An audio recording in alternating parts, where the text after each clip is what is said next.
What are the recent disruptive business models pursued by emerging entrepreneurs, retailers, and technology innovators? How are retailers, both pure play and brick and mortar, leveraging opportunities? Physical retailers are now turning into other channels of engagement. But how do they integrate and offer a unified brand message and consistent engagement with the customer? To capture the recent mobile disruptions, innovations in digital interfaces, and on the go shopping trends, let's get some eye opening expert views from leading digital strategy experts, retail technology heads, online entrepreneurs, technology solution developers, and incubation experts in our next IOF session.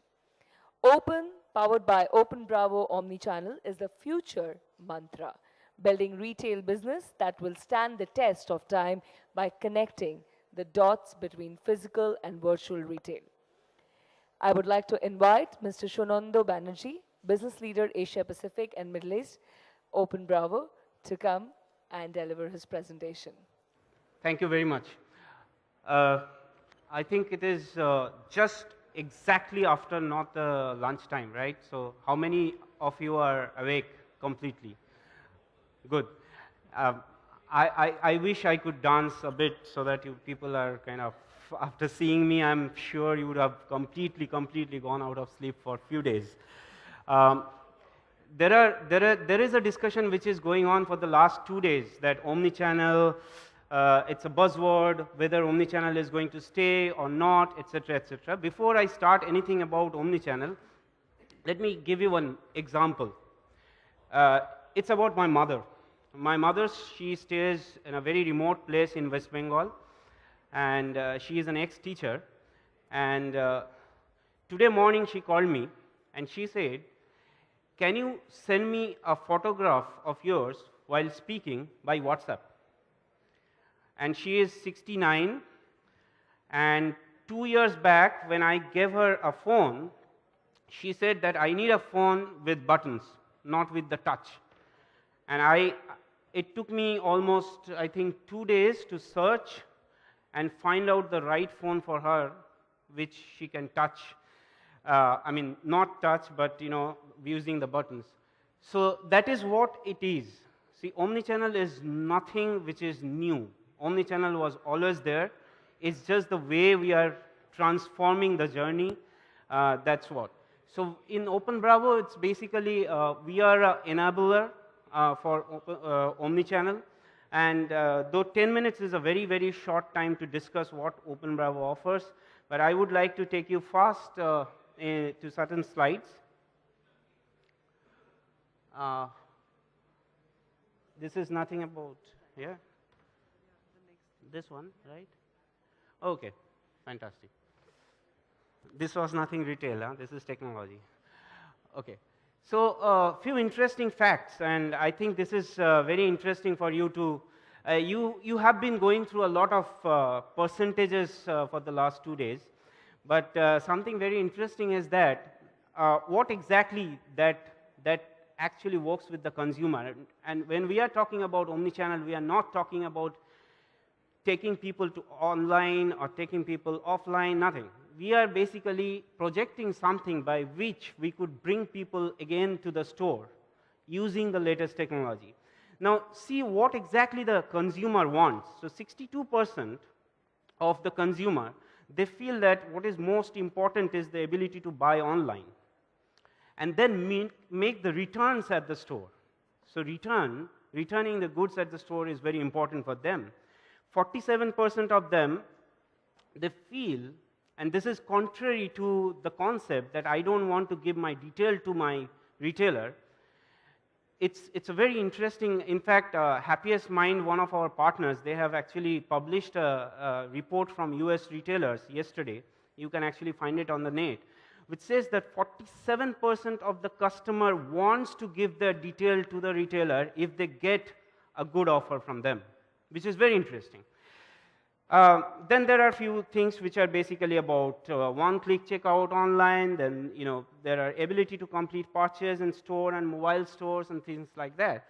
But which is basically most important is that the convenience to buy That's what I need. A speed of buying things. I don't want to wait till that. And personalization. What I want, I get that. What OpenBravo offers? So it's a lot of things, actually. But to tell you that OpenBravo offers an omnichannel commerce, which basically completely end-to-end retail solution, which is basically your supply chain, your inventory management, everything. Retail store operation and back office operation. You have mobile payment integration option. You have integrated stock management option, integrated analytics, and integrated social networking, which is very important.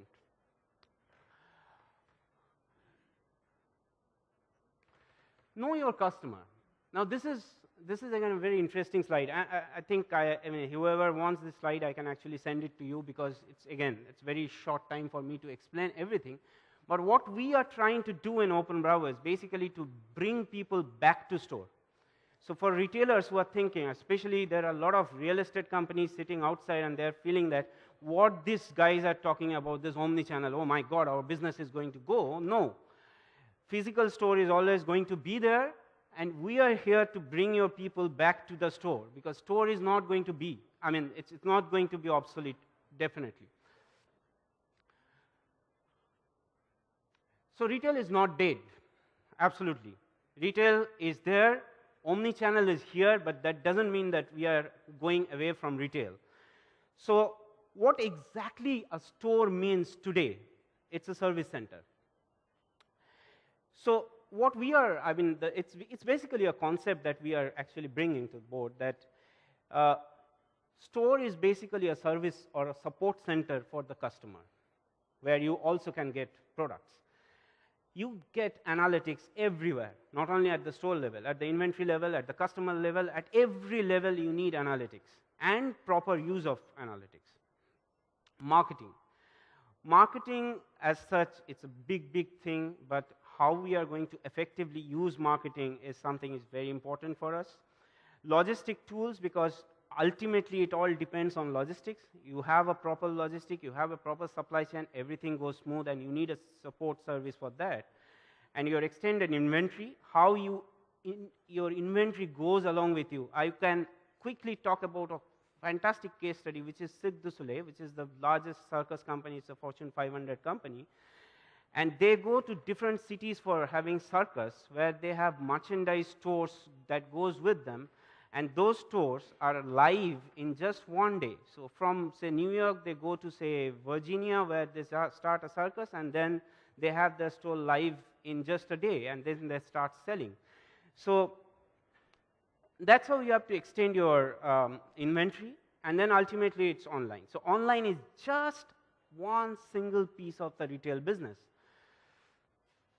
Conversion points, omnichannel conversion points are, okay, a few things which are probably coming very fast to India, which is, I mean, we have been doing a lot of business in China, and we are seeing that QR code is something which is very, very popular for marketing and for, merchandising.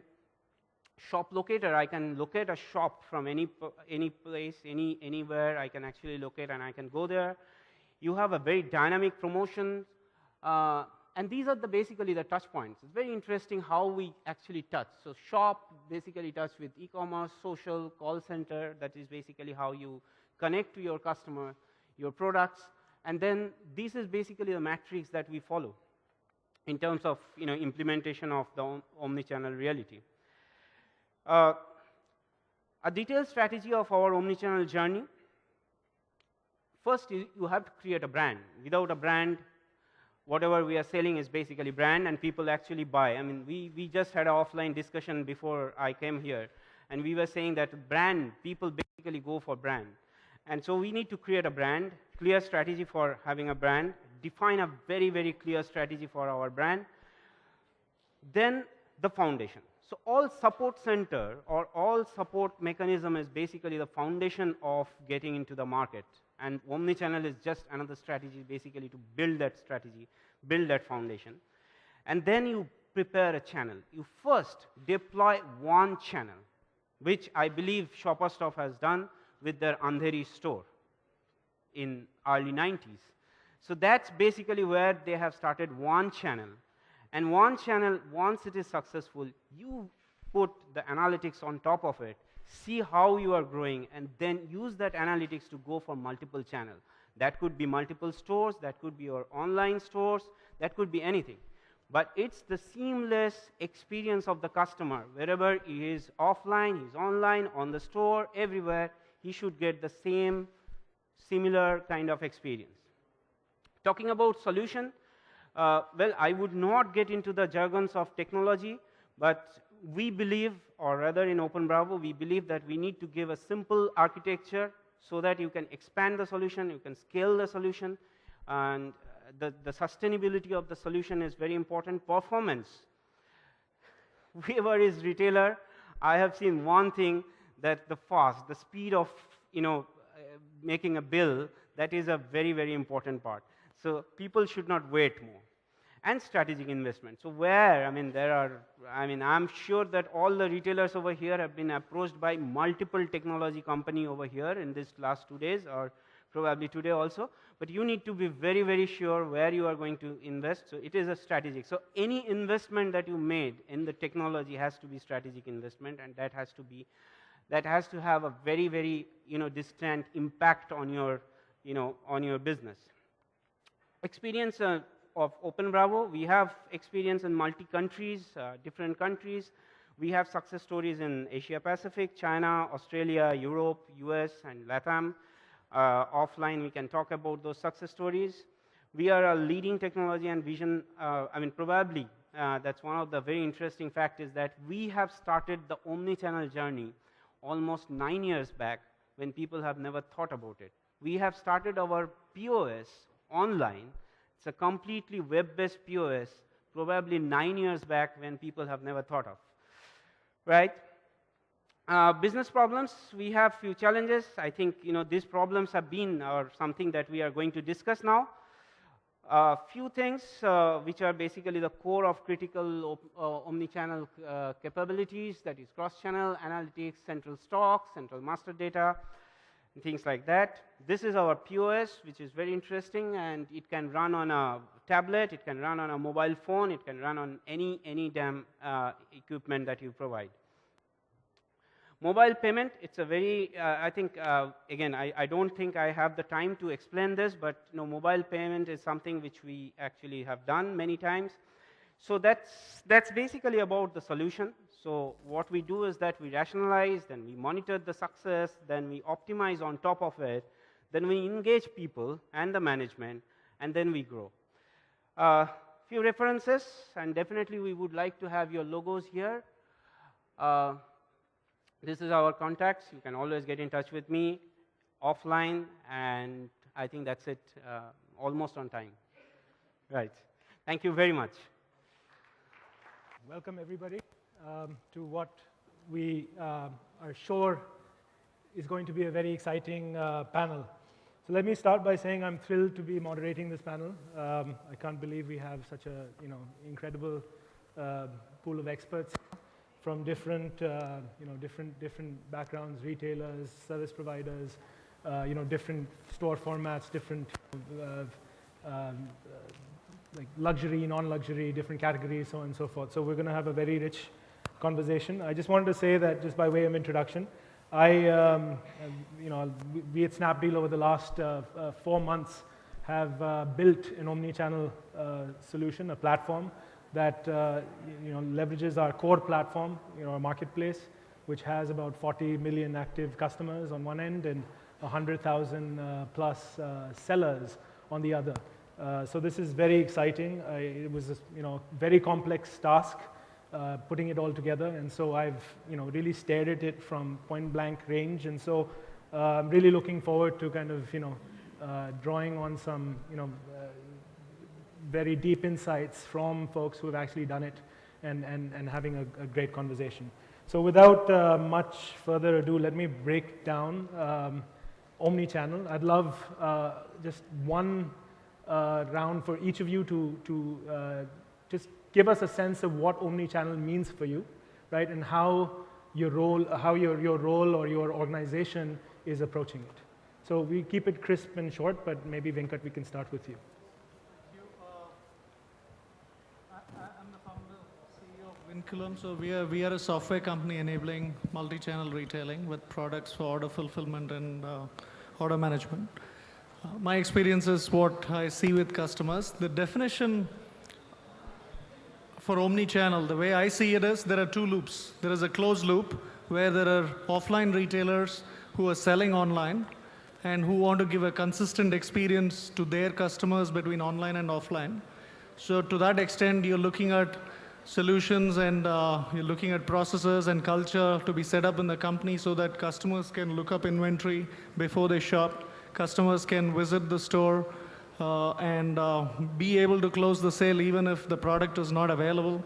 They get all kinds of conveniences to receive products at a location of their choice or at their residence. So we're talking of a closed loop where the opportunity is really about making your relationship very sticky with your customers by giving the customer a fascinating experience online and offline. So that's omni-channel on a closed loop. And when we then look at the other side of the fence, there is an open loop where you can go outside your own website and your own stores to see how you can unlock new revenue opportunities. This could be working with marketplaces such as Snapdeal or any other marketplace there. Can you sell on those marketplaces? Can you fulfill the orders of the marketplaces through the inventory in the store that you have by having real-time visibility of the inventory in the store? It could also be shipped from store in terms of being able to work with the brands that you carry, the products that you carry. Are you able to facilitate the brands to use your inventory, have a real-time view of your inventory to be able to fulfill their orders by shipping from store? I think there's a fascinating amount of opportunities there in terms of being able to unlock those revenue streams if one can do so. So to me, it's a broader definition. There's a closed loop omni-channel, and there is a multi-channel there through which you can service a lot of customers. Got it. Let's try and keep it short because there's so much more that we have to cover. So Sounds good. it's a long panel. So I run a company called MobStack, which basically has a beacon-based solution. Beacons are just Bluetooth transmitters that allow omni-channel experiences to be played out. So I think the way I look at omni-channel is essentially the ability to target online visitors who are walking inside your physical locations, and vice versa, which is basically how do you target online for people who are walking through your physical locations. So beacons is a technology that enables you to do that in a very, very seamless manner. We have a integrated hardware software platform that enables you to actually do this in a crisp, in a packaged crisp solution. Okay. Hi, I'm Anita. I work for PwC in digital consulting. What I could say about omni-channel is twofold. One is from an enterprise or an organization perspective, and another from a consumer or a user perspective. So for a retail enterprise, what we are looking at is not just providing a product or a service, but it is also ensuring that the organization is ready to manage the service or the product they have, sell in such a manner where the inventory is available to the customer right across the channels that they have offers for, and providing the service in the right time, right place, in a dynamic manner, and making all the information available across the enterprise for all the stakeholders. So that's the enterprise part of it. But from a consumer or a user perspective, if you or me were to go there on any one of these channels that is available, making sure you get the information that you're looking for the product or the service at the right time, and making sure that your entire journey while you're going through this channel experience, it is seamless, and you get the same information as rest of the let's say organization which is trying to provide that. So both parties involved in this, the seller or a provider as well as the user or a consumer, they tend to have one single view, and the journey that you go through is seamless and enjoyable, and the customer sat is what is finally going to determine whether the experience has been very satisfactory or not.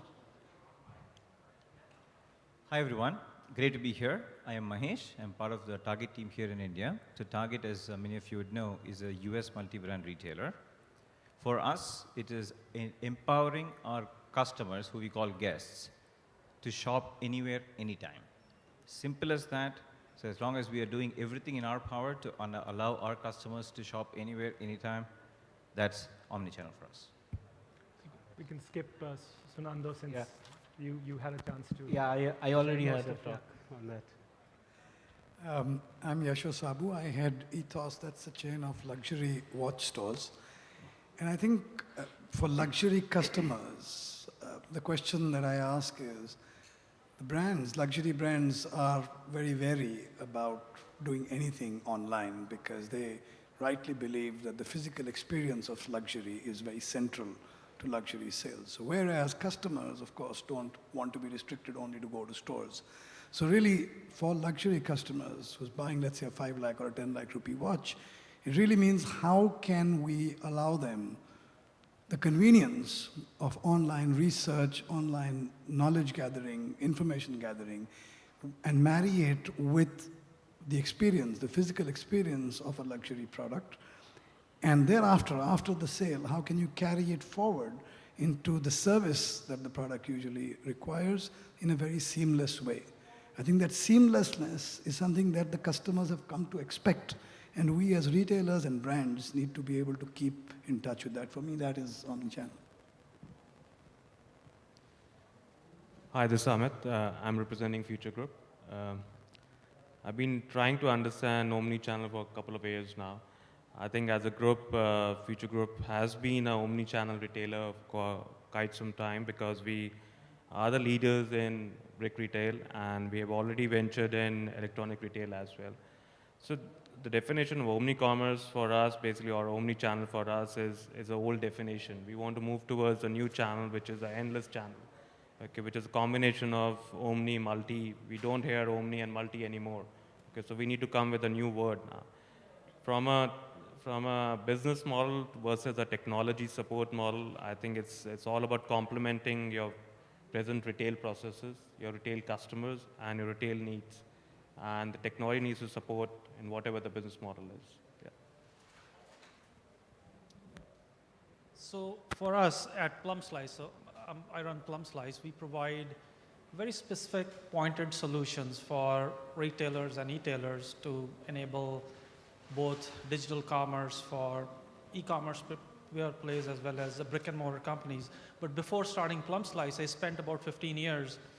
I remember these discussions around omnichannel that we used to have in the US 6 years ago, and we successfully transitioned to brick and mortar retailers to become successful omnichannel. In terms of definition, I think a lot has been said already, but one thing I do want to point out is in addition to enabling common view of the customer product information, because if you look at the amount of time customers spend online, more than 50% of that is spent researching products. So product information becomes critical, even inventory data. But beyond that, omnichannel to me is about how do you use one channel to enable the other ones so they complement each other and you grow the revenue in each. It's not just about having a digital presence and having a store presence. And for example, if you have a person close to, in close physical proximity to a store, how can you encourage them using their mobile phone to come into the store, whether they have an unused gift card or a coupon or whatever. So looking at strategies like this where you use one channel to complement the other channel so your revenue in both grows, to me, that's omnichannel. Hi, good afternoon. My name is Anil. I'm from Substop. I had technology practice at Substop. And omnichannel, I think it's a simple definition, repeated, letting your customers shop anytime, anywhere, any place, as per their convenience. So in some ways, it is completely a consumer-driven paradigm that has come into place. From a retailer standpoint, I think retail still is all about experience. How can you deliver the best experience to your customers? And that fact doesn't change even in omnichannel context. What omnichannel does is to give a multiple set of touch points for the customer to get in touch with you. And the question as part of being omnichannel is that how do you make that experience consistent across all the channels? So it's not so very important about being present in each of the channels, but how do you ensure that it is consistent and seamless as an experience for the, and how do you create that final moment of magic for the customer? So at Shopperstop, I think we have kind of had experimented with different channels at different points of time. I think our first e-com was way back in 2001. We did a catalog retail sometime way back in 2007. So there are different experimentations, but I think when we started this journey again, the question is how do we can make it consistent and seamless? So that's omnichannel for us. Hi, good afternoon. I'm Rahul Jashnani from Jashan. Jashan, as we all know, is a premium ethnic wear brand spread over across 33 cities and 80 stores. We're also there in the Middle East. Consumer today, and always, as always, has been very demanding. But over the last year and a half, what we've noticed, there's been a phenomenal and a rapid change in the buying habits and patterns of the customer. We come from a category which is primarily driven by a lot of touch and feel. But at the same time, we feel that marriage of physical and digital is creating a whole new opportunity for the retailer, and it's a system of value add creation for the consumer. Hence, we'll be going ahead and implementing the omni-channel as a part of a business strategy in a big way. Thank you. Okay. Thanks. So, if I may, I think what is key here is that when we talk about omni-channel, we're talking about a single, streamlined customer journey, right? And that sort of is a good segue to what I want to talk next about, which is, when we at Snapdeal built our platform, we thought quite a lot around kind of who are the partners that we want to go first with. What are the use cases where omnichannel or O2O is most relevant, right? And that could be based on customer segment, right? Certain customers are more, they're more receptive to an omnichannel experience. It could be based on category, it could be based on use case, etc. So I'd love to hear, a little more nuance on what are those specific use cases where, omnichannel is particularly, provides value, deep customer value. And Mahesh, maybe you've actually, the other thing, Target has done this in the US and there was a journey there. So I'd love to get your perspective first and then open it up to others. Sure thing, would love to say. And as we just talked about it, so in the US, clearly omnichannel has been a point of conversation for a while now, and we've been on this journey for the last 15 years, and we've had lots of learnings over the last 15 years. Through the course, I will talk about it.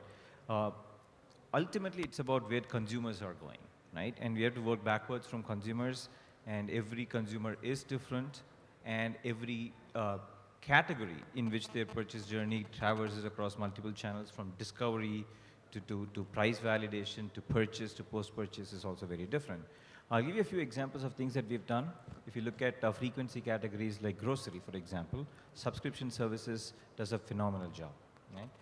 It is repetitive purchase patterns and convenience is provided by an ongoing subscription.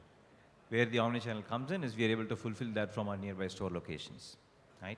It does the job, and initially we were worried because frequency categories are also traffic drivers into your store. Right? So does it cannibalize the overall sales that we have from a customer? What we found out is enabling the convenience actually increased our loyalty and the connection with the guests, that we've not actually seen any decline in sales volume. Completely different category comes home furniture. Right? There we have a very different experience where when customers walk into the store, we provide them an experience that they can visualize, and allowing digitization within the store to see how that particular product fit will look into in their particular homes, and a completely online fulfillment, right? So they don't actually come in and purchase and take the furniture back to their house. So that commerce part is completely enabled online, while the experience is completely in the store. So these are some examples of very different behaviors of omnichannel that are based on where consumers are in their current point of journey. Yasho, can you give us a perspective on how that plays out in, say, a luxury segment like watches? Well, as the price points go up, it becomes a more considered decision. And customers like to research They need to know a lot about the product. They need to know about the product in its different forms. And they're willing to wait until they get the product that they want in luxury retail. And the ability to research it at convenience is extremely important. So of course, stores are important because they deliver the physical experience. And stores are becoming large, and that, the luxury brands are driving that. But the convenience of doing it online is unparalleled. So, we've got an information center that's supporting our platform. And this is 24/7. So we've got customers researching a Rolex or a Breguet or a Cartier watch at 1 o'clock in the morning because that's the time they want to do it. And they may do it 3, 4 times. They may do it while they're traveling outside India because they just saw a watch and they have time while they're waiting at an airport. And they want to connect with the watch, with our information center to find out the details about that product as it is available in India, what price, and so on and so forth. And eventually come to the store, again at their convenience, to be able to physically see how it looks on them and so on. And I do want to add, the post-purchase is extremely important as well. Because having purchased that, you suddenly find it's a complicated watch and the function is not working, and you don't really want to go back to the store. You don't have the time to do that. So is there someone you can call and he can take you through, and the technology has to permit this, to take you through about, what's wrong with the watch or what you need to adjust to get the date right or whatever.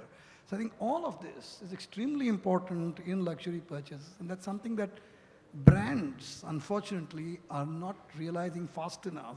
The customers are already expecting it, and we are having to run to catch the customers' expectations. Amit, Anil, anybody, Rahul, do you guys want to add something to that? From a retailer perspective, from a tech perspective? From a retailer perspective, in terms of like use cases, particular, if you've seen nuanced use cases for omnichannel. See, from a use case perspective, I think in India itself, like the target representative said, India is still embracing the journey of e-commerce. Basically, I think from an e-commerce perspective and from a country perspective, the awareness is there. From a technology perspective, our foundation, our infrastructure needs to get much more robust and scalable. So all the combination of the scalability of technology and the combination of awareness of people is a culmination of the use cases what we are trying to basically take forward. I think from a retailer perspective, we have gone beyond the journey of click and collect. And now we have to start the journeys of reverse channel. Basically, like Yash said, it's no more online buying. It's more of basically you got to get the people back into the stores. So the technology needs to complement that. I think it's from the new buzzword is going to come soon, and basically it's all about personalization. It's no more. It's about taking as a business model case study, but more of a individual customer case study. And I think the data and the technology would play a very, very larger role in that. And innovation, again, would play a key role, which as a group, which we are trying to experiment as we go forward, as we understand our customers, as we understand our channels, and we want to complement the same with the technology which we have on hand. Yeah. So to add to that, so I went through the transformation from brick and mortar to omnichannel retailer at 2 US retailers, both high-end, so it may be different than mass market. But some of the things we used was, for example, at Restoration Hardware, we were showrooming. It was furniture and housewares. So we had a showrooming concept where when you walked in, there was a dining room set up. So everything, we are not selling a dining table, we are selling an experience, right? So the whole dining room is set up, or the whole living room would be set up, or the whole bedroom would be set up. So the first thing we did was we said, if that is the experience we're selling, our digital space needs to represent the same thing. So we added shop by room to our e-commerce site, right? So the second thing we did was internal. I see in the last 2 days, I've seen still there is I would say, some tension between the online players and the offline players.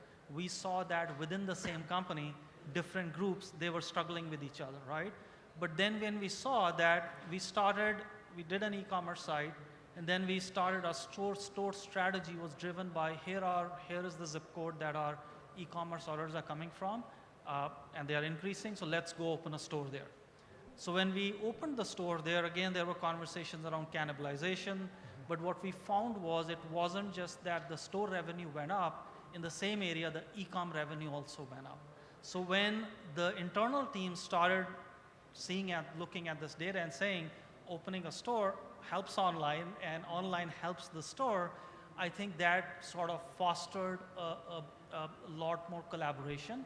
And then the organization truly started becoming omni-channel, where it started supporting each other. So I think as we went through that journey, in addition to the tools and the digital strategies to become omni-channel, I think the organizational sort of hurdles were something that we had to cross too. Okay, so at ShopStop, I think we are at an early stage of our omnichannel journey, and I could say that omnichannel came more natural to us than as a more strategically, because we probably bumped into more of omnichannel scenarios, and we were trying to figure out how do we kind of address them. For example, even before the entire omnichannel became a voice word, we were trying to do store-level picking just to ensure that the customers who are placing orders online would get facilitated from the nearest store, and they don't get have to wait for fulfillment from a single centralized warehouse. And there are many of such kind of scenarios that came across, and we were kind of looking at them, and also we realizing that being a physical retailer, I think there are your core business processes and models are tuned in a particular direction or a particular manner, and it requires quite a good amount of transformation in order to, one, make it digital enablement, and second, be agile in terms of fulfilling the customer demands across the channels. And so I think these business scenarios in some ways are putting across saying that how do I create more experiences for the customer. So that's how the omnichannel journey probably started for us. See, I feel it's basically giving a seamless brand experience to the consumer. So it's not, at Justin, what we've done is omnichannel for us is not basically just limited to implementing various retail functions as a part of the seamless experience, but we've gone ahead and implemented tablets into the stores. We're piloting in some of the formats right now, where it gives the customer an opportunity to choose merchandise even which is not available at the store level. So it gives us more exposure to the inventory. This way we also have better control over the inventory when the exposure is more to the customers. So and in many ways, I feel it's also helping us connect with the customers in a very big way. So we actually come to know and understand the buying patterns of the consumers just sitting at the office as well, whereas we're depending on a lot of other things coming from brick and mortar format. Got it. Okay. So just wanted to pick up on something, Amnesh, that you brought up, right? I mean, there's obviously, between e-commerce and offline, there is a natural tension within the organization. But as somebody from Snapdeal, I'd love to kind of elevate this to outside the organization. When we believe that this is the future of e-commerce, right? Or the future of commerce, rather. Even today, I mean, 2% of retail or 2% of retailers are online, the rest are offline. We see this as a massive opportunity to, partner and create new levels of experience that were not possible before. It's been, when even in this conference, right, one thing that has struck me is still the level of tension, right, and the camps and the turf between online and offline. And so my question is, let's get that elephant, out of the room, and let's talk about what are the concerns. Are we going to see two, parallel worlds emerge, or is there going to be more kind of partnership-based commerce in the future? And what are some of those issues? There's pricing and alignment, there's merchandising. Those are two big ones. What are your perspectives on that? Maybe Anita, you could give us the industry level perspective for starters, based on your experience at PwC. In retail, depending upon the different segment of products and services, they could be complementary or they could be mutually exclusive as well. When you look at a product, which is what a customer wants to try it on, I think that's where you could go and do all your research online. And there are companies which are investing a lot in terms of providing all the information that a customer is looking for online, but at the same time, the investment is going in the direction of creating closer, let's say outlets where people can go and try them out as well. So it's a kind of a mutually, let's say a complementary kind of a model, and which is kind of driving the traffic from online to offline. And the time that a consumer would spend at a store comes down drastically, which means the revenue that a customer or the, let's say, company which is manufacturing product or trading products are likely to enhance the revenue per store in terms of the footfall and in terms of the value share. So they definitely do see a correlation that more the information, the more informed a customer or a consumer is, and more, rather less time he or she will be spending in terms of the store time, which means there are two benefits. One, there could be growth in revenue for the for the company. Two, the time that is spent by the customer is much lesser and the customer is very satisfied. Three, the dimension where you bring in terms of optimizing the kind of resources that you deploy in the stores can be much better managed. So if you had a multi-brand storeroom earlier, where you had to have a huge, let's say, resource force, you can possibly manage it at, let's say, 60% of the level at, in some of the stores, because your customer is already well informed about the product. So therefore, your resource, has to spend less time educating your end customer and can focus on how to delight the customer more. So a lot of companies do see tremendous value in making sure that the number of smaller outlets are increasing, but at the same time, they are far closer to the customer catchment area. So to take an example, you have multi-brand grocery stores which are trying to bring down the, the store, the stop space which they invest in some of the larger, let's say, developed world, but then at the same time, they are, they are increasing their investment on the e-commerce front. Now, this is for some of these very low margin kind of a company where it doesn't make sense for them to invest so much in real estate. So they do see that they can optimize their resources by having as much information online, but at the same time, making sure that the products are available when the customer arrives at the store with little fuss, and the customer goes satisfied with what he or she intends to buy. At the same time, you have the lifestyle products which require a lot of immersive kind of experience, whether it is jewelry or whether it is a lingerie, for example, where you may look at a specific item online, but at the same time, it's not good enough for you to kind of know the information that is provided online. So the customer once again would want to go to the store to wear them, try them, and experience them. So experience, from calling it the omni-channel, now you would call it an experience channel. That could be the buzzword as you go forward. How do you delight a customer? Be it a service, be it a product. So it's an experience channel, end to end, from the time a customer decides, I want to buy a product, to the time that he or she is satisfied with the purchase. So this is the experience. This is a kind of evolution, which you may call it, where going from omni to experience channel. That's how I would look at it. It would be very interesting to get a view of how this is played out in Asia as well as in North America, which are the two kind of models that we have in front of us. So Venkat, you guys have done a fair amount of work in Asia, I take it. So can you elaborate on how has online, offline partnerships, how they emerged? What is the state of things there? I think in Asia, things are still emerging. So there are retailers trying out various things. But when we look at it, category and size possibly are two critical factors there. If I look at let's take consumer durables, and there are a host of retailers in Singapore, Hong Kong, etc., who are very keen to work on marketplaces. They see that as an extended arm to reach more customers. The same thing if I go to a supermarket or a grocery retailer, they're more concerned about how they keep the customers more happy with more conveniences, like what I was talking on the closed loop. They're not really keen on working with a marketplace at this point, at least. They're more worried about how to keep the customers sticky. I think that's possibly the two things. You look at industries where people are challenged, like bookstores, etc. They desperately want to work in terms of how do I find new revenue streams.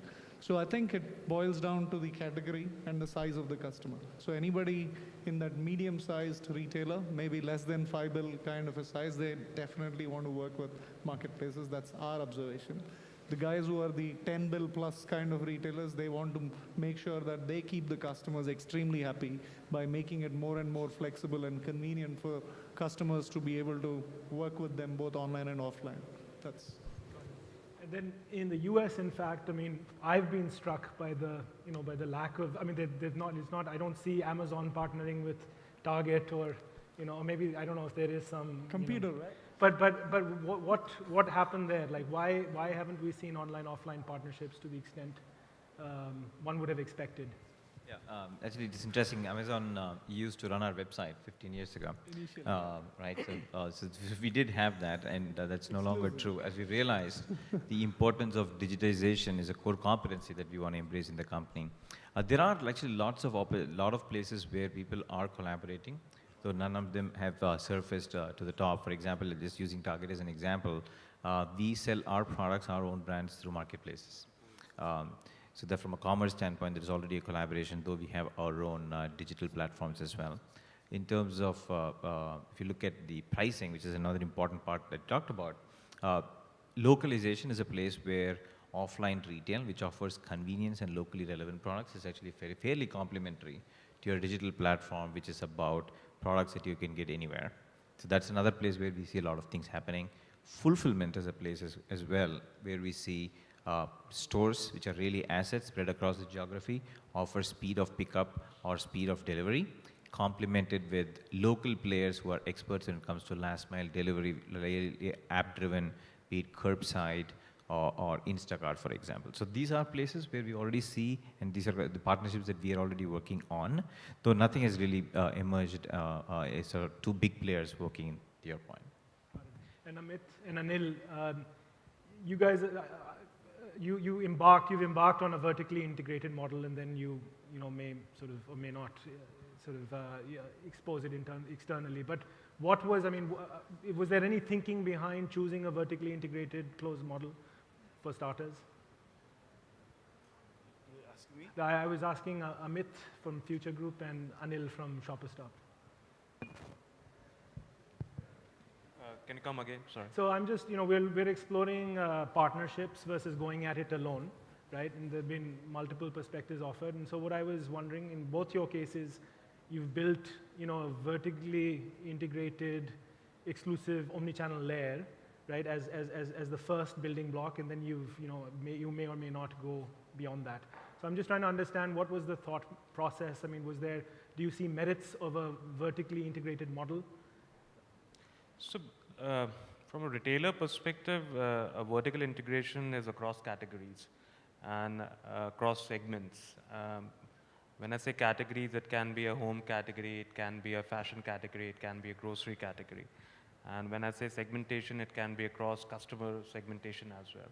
So vertical integration for a retailer across concepts is a bit difficult. So we have to treat our categories and our customers separately from from each concept, nature of basically goods, I would say. And I think it's a strategy, business-driven strategy. And again, like I've mentioned, it's complemented by technology. Platforms needs to be basically robust in terms of and agile and scalable to basically support every need of your business strategy and every need of your business model.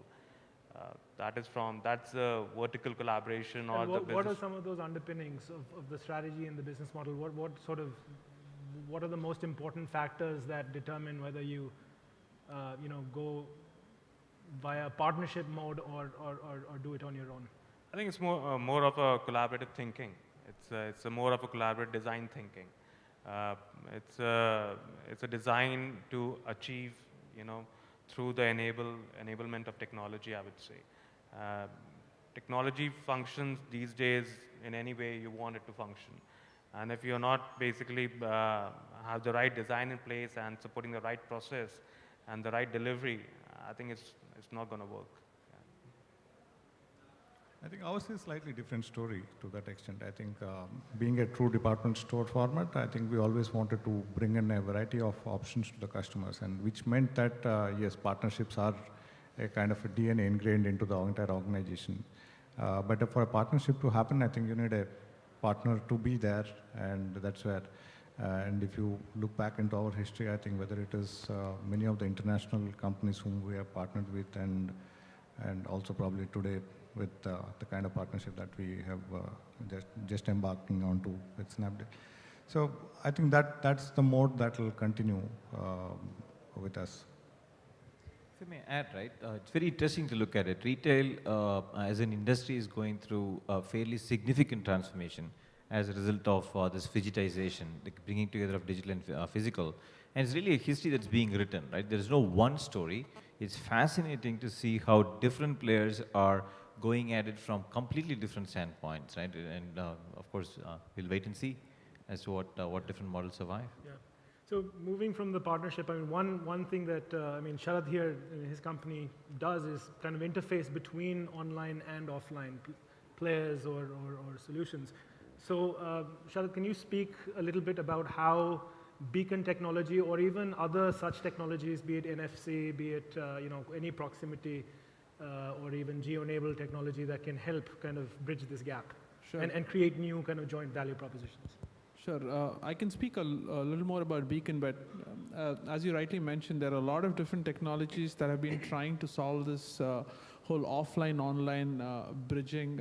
For a couple of years now, there has been Wi-Fi, there has been NFC, there has been QR codes, and Beacon is the latest kid on the block. There are some fundamental advantages with beacons as such. Obviously, I'm biased because we have a product which caters to that. But the short answer is because beacons is fundamentally integrated into the smartphone that is practically carried by everyone, definitely in this room, and a growing number in the commerce world. So Apple and Google, which are the biggest players in the mobile world, both of them support this through iBeacon and Eddystone formats. The whole we have about 200 customers, about 150 different kinds of pilots being run. A substantial number of them are either retailers, which is either large retail stores, malls, different kinds of use cases. The predominant use case has been the whole idea of how do you marry online and offline. But I think a lot of people right now are piloting with the whole objective of trying to collect data, that is data from a standpoint of just trying to understand experiences more than anything else, saying, okay, there are a lot of wild imaginations of what we can do in terms of marrying it, but if we can collect data, that is, for example, there is someone browsing a certain particular pair of shoes and that individual walks into a store, is there something that we can do in targeting that individual? So I think I would say the future of, or the power of proximity is a lot in terms of passively collecting this data and then targeting in the right manner, rather than using proximity-based marketing like beacons to randomly spam people with push notifications or any other kind of active marketing that you can do. And that's essentially what we are also seeing with a lot of our customers, irrespective of what the vertical might be. Got it. I mean, I can go all day. Clearly, I mean, there's so many rich things to talk about and so much experience. But let me, I'm going to throw one last question out, and then we'll move and maybe do a few minutes of question, answers from the floor. So fast forwarding another 5 years, right? I mean, what do we think Omnichannel will be in India? What script will it take? Will it be more along the US model? Would it be more around the Asian model, whatever that is? What are your perspectives? Whoever wants to jump in. Hi. I think we'll be going more on the Chinese perspective, not really US perspective, because we had been part of a few implementation in China, and where we have seen that, I think I was hearing somebody that, in a metro station, if you go to metro stations in China or Shanghai or Beijing, you will see that almost 99% of the people are looking at their smartphone, not anywhere, not even in the train or not even at the time. And this is the way the people are going actually. So they are basically taking pictures of QR codes, they're trying to find the store. So omnichannel, and especially going back to the topic that today we have, whether we are connecting those dots, I think the omnichannel is going to connect those dots by creating the same ambience, especially, I mean, the same kind of experience in the store at the, at the different users level, at the different consumer level. And if we could really connect those things and bring people again back to store, I think that's the success of omnichannel. That's, to me at least, the success of omnichannel, that, store we cannot deny. We need to bring people back to the store by giving them the same seamless experience. And just to add another point is that probably the only thing that we could not provide to the online channel is the smell of Shopper Stop, probably. The moment you are entering Shopper Stop, you are having a beautiful That's a trade smell. secret. Yeah. So that is something that you can never get. But I think other than that, we would be more going towards the Chinese style. I don't know whether it's going to be Chinese or American style, but I think a lot would depend on how the infrastructure evolves and how much technology is brought into play where. Is it going to be more convenient for people to go to stores or not to go to stores? What kind of technologies are there to enhance the experience online? And I think that will determine very largely as to where it's going to be 5 years from now. I personally think that if we can add a lot more technology into the online experience and support it with the logistics that are needed, I think online would, and omnichannel as a corollary, would become far, far more, or it will evolve far faster in India than it has done in other places. And I agree with that. I think I think there's going to be an India model, because as you see, the partnerships that you're starting to see here weren't in the US. And also I think some of the mistakes that were made in the US will not be made here. And to give you an example, in the US, before we moved on to omnichannel, first, every retail company set up a separate e-commerce. It wasn't even a division, it was a separate company. There was a focus to make sure that this e-commerce division wasn't even in the same city. They put them in very different cities, didn't want the teams to interact, and then they realized why omnichannel, right? Now they are reversing that trend because they realized two things. One was omnichannel customers spend more, a lot more. The cost of retaining these customers is a lot less, and these customers are more loyal, right? So now they're uprooting those models that they put like 8-10 years ago and then moving to the omnichannel. So I think India, and as you see some of that already happening, I think it's going to skip past those mistakes, so there's going to be a separate India model. Interesting. I feel future will be all about hyper-personalization. Customers will demand more and more personalized experience across channels without, that's default, but no longer customer would appreciate being segmented into a bucket and then being treated in a general way. And I think that's going to be an extreme case that we are going to see maybe fast forward. If I were a betting man, I'm going to bet that India is going to chart its own course when it comes to e-commerce, not follow either China or US, right? We are mobile first by a large extent already. Our demographic is very, very different. The extent of hyper-localization, including languages that we need to create, is very distinct. Our infrastructure is very, very different. So given all of this, I think there will be tons of innovations happening across India, which hopefully will become exportable to the world. I think we'll be setting the pace, and hopefully we do. And one other thing I do want to add is, we know what we know today, right? Newer technologies like wearables, that's additional set of data that can be used for personalizations. There are 3D sort of goggles and stuff that give you the store experience sitting in a home. There's newer stuff that is not out in the market yet. So in the next 5 years, when you look at it, I think there's some landscape we can't even think of right now that's going to exist at that time. You're invoking Don Rumsfeld's terminology, unknown unknowns. But fine. One question from the floor. Anybody who has a burning desire to ask a question, please. Yeah, hi, my name is Savino. I'm from Ugam Analytics. So I had a question around pricing strategies. So clearly, omnichannel retailer versus a pure play online retailer, you've got an advantage for omnichannel because you can offer the store experience. And I guess that's driving guys like Amazon in the US or even Flipkart in India to consider, having a small store in some of the, major markets. So the question is really, for certain categories, let's say consumer electronics, there's a, showrooming is quite prevalent. So customer coming in could look at the fridge or the television in Chroma and then, could as well just go and buy it on Flipkart if it's cheaper. However, you're offering the experience. You maybe have your store associate being able to engage the customer. So do you think there's a price premium that a Chroma could afford to attach to the products, or is it just becoming so cutthroat that even if you've advertised or put a different price, enable the associate to actually engage the customer to match the Flipkart or the Amazon price? So there's nobody from Chroma here, but who wants to take that?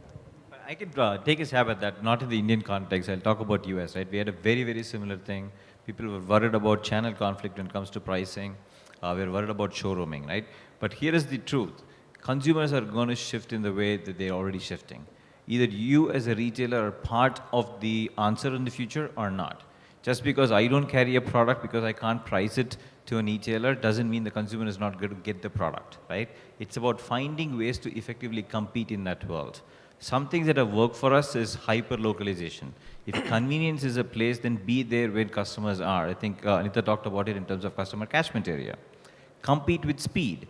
It's still a place where if you have physical assets that are closer, you can compete with speed more than e-tailers at least today, right? So that's something else you can do.